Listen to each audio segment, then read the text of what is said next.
Alors maintenant, c'est de la faute des jeux vidéo si notre jeunesse est violente. J'admire la capacité de nos élus à se dédouaner à la moindre occasion. Comme le dit ce jeune rappeur, T'as peur, faut éteindre la télé.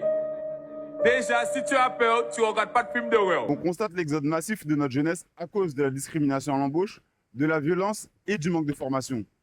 En parlant de manque de formation, Guadeloupe Formation est en faillite organisée sous Harry Chalus. Le CRC dénonce une tutelle étouffante, des millions gaspillés, pas de calopi depuis 2023, des formateurs sans stagiaires. Ces mêmes élus veulent une jeunesse irréprochable, eux qui trempent dans des affaires sans fin, trafic d'influence, abus de confiance, irrégularité électorale. Chalus accuse les familles d'être démissionnaires. Je tiens à dire que les élus, papa, pensent que ce monde-là, qu'à tuer monde-là. Trop souvent, on met tout sur le dos des élus. Les élus, ce sont des pères et mères de famille aussi.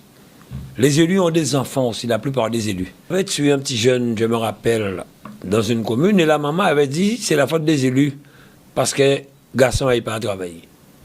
Et j'avais posé la question, est-ce que c'est moi, est-ce que les élus qui ne peuvent pas partir pour le tuer là? Elle avait pas, je me rappelle bien, 30 ans, il était à 10 timons, il avait 9 papas différents. C'est culotté de parler de famille quand soi-même, on vit dans le péché.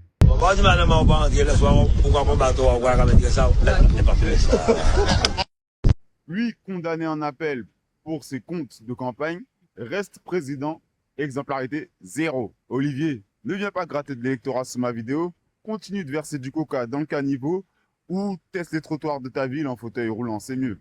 Dans le caniveau. Dans le caniveau. La bonne place.